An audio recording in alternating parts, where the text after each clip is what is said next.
This is Rachel Parker here with DFWLive.org and RedCarpetCrash.com. I'm here with Gary Winick, director of Letters to Juliet. So the first thing I want to know is what drew you to want to direct this, other than the fact that you got to film in Italy, which had to have been pretty awesome by itself. Well, this was 3 years ago, and my dear friend Caroline Kaplan found this book, which was a nonfiction, the history of the secretaries of Juliet. And she asked me if I wanted to do it, and I said I'd love to do a love story. I mean, we didn't know what the story was at the time, but we knew it had to be romantic.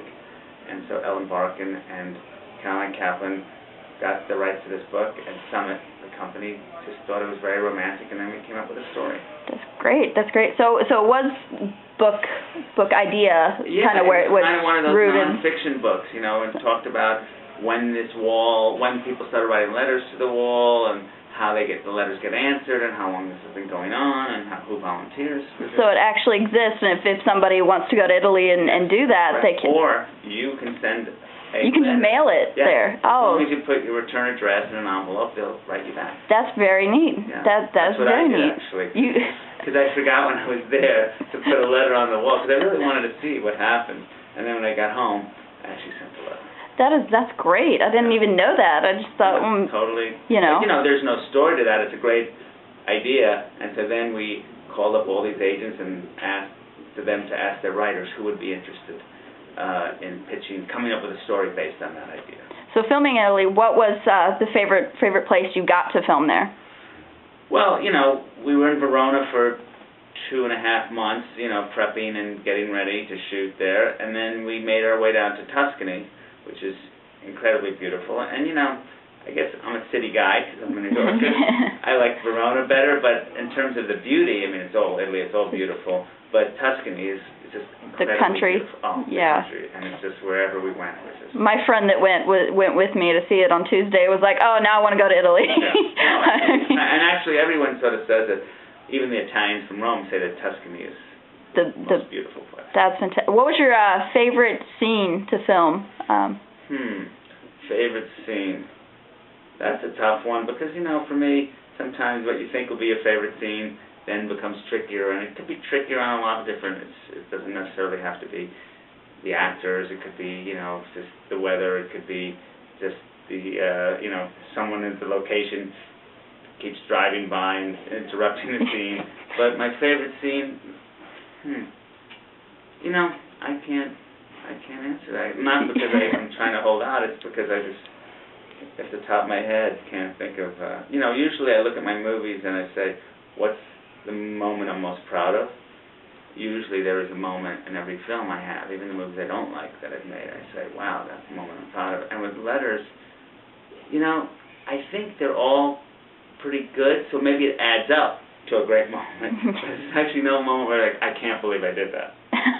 So nothing you regret filming then? Well, usually what happens, anything that's bad, usually that ends up not making the movie. So it's not like a big secret. You're able to figure out a way with the storytelling that the bad scenes aren't there for a reason. Just comes down to good editing. Yeah. That's always a good thing. How was it working with the legendary Vanessa Redgrave? Why was I going to Hardgrave? What? I know somebody with that last name. Maybe that. There we go. Redgrave. Well, I don't know if Vanessa Redgrave won an Academy Award, but nominated 7 times. It was amazing. And, obviously, she wanted to work really hard on the rehearsal, so we got to work a lot before. And, it's just really greatness and experience, I guess, that combination combined sort of really makes you sort of realize, wow, the difference of, working with actors. And it's great to have like a veteran like that come in, and it's probably easier to work with them because they know what they're doing. Yeah, I mean, Vanessa, I'm sure. I mean, not to like say Amanda, because she's been in plenty. Right. Exactly. But it's experience, and also Vanessa was very prepared and really, just working with one of the great writers and directors over her lifetime. She had all that wisdom, I think, in her to sort of give to me in ways. Yeah, I always find her captivating to watch her. Christopher, he was quite funny in the film. I haven't seen him in anything else. Was this Well, Christopher Egan's Australian. Yeah. I couldn't tell. So kudos to the dialect coach. Yeah. And you know, another thing about this movie, which I probably shouldn't say, but it just says how great the actress did and everybody else who worked on my crew, is that there were so many cicadas when we were on the Italian countryside. Oh. That about an hour of the movie is re-recorded. It's recorded. Had to go back in a little studio, and you know, months and months later, 7-8 months later, have Vanessa say those lines, and Chris, and Amanda, and Franco even. So you know, yeah, I mean the wedding stuff, all of that. But so there we had another dialect coach, but Chris was great, and you know, a lot of it was we did these chemistry reads before we gave him the part between him and Amanda, to just sort of, because that was an important element.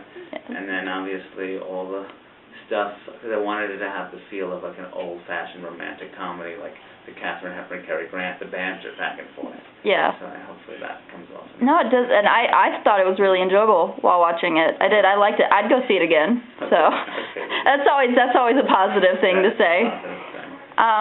So I think that's all I had. I can't think. Is there anything else you'd like to talk about? No, I mean you know, it's funny because every time someone interviews, they always say, "Is there a funny story you could tell?" And you know, partly I'm like, what kind of a question is that? And the other part is like, not really. I mean, yeah, we had our fun, but you know, actually, what I remembered, and I think when I spoke to Amanda the other day, we both remembered this, is like, you should tell that one. You know, Verona's known for Juliet's Courtyard, of course. Yes. And the opera season. They have this huge arena, which you can see in the movie a little bit, you know, in the background. It's where gladiators used to fight. But in the summer, they show all these operas. You know, 2 million people come to watch these operas in this big old gladiator kind of arena. Anyway, they kept begging us, Verona, for me and Amanda to come and all that stuff. So one night on a Saturday, we decided to come, and Amanda brought her Diane, her makeup person, and I brought a friend and so that. And what was happening a lot this summer in Verona was it would rain a little bit, and then it would stop. So a lot of times we were filming, we'd have to go into the thing for 40 minutes, and then we'd either go back or not. And so the night of the opera, we go, it's raining, so you buy these little $5 ponchos, green or pink or whatever. So we buy the ponchos, and they go in, and they wanted me to go backstage to take some pictures. They didn't want a man, they just wanted me, the regista, the director. So there I am, backstage with Neil, who wrote the film, and they're taking pictures of that. And so I'm kind of bored, and they did say, you know, please don't leave yet, we haven't canceled the show, we're hoping that the rain stops.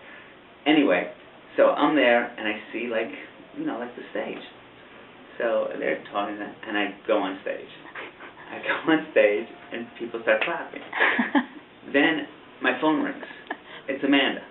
She's like, "Gary, you're so great. Do a dance for us." So I start dancing on stage, and the clapping more, and she's like, "Okay, now go to the Sphinx and start rubbing the Sphinx's head and pretend."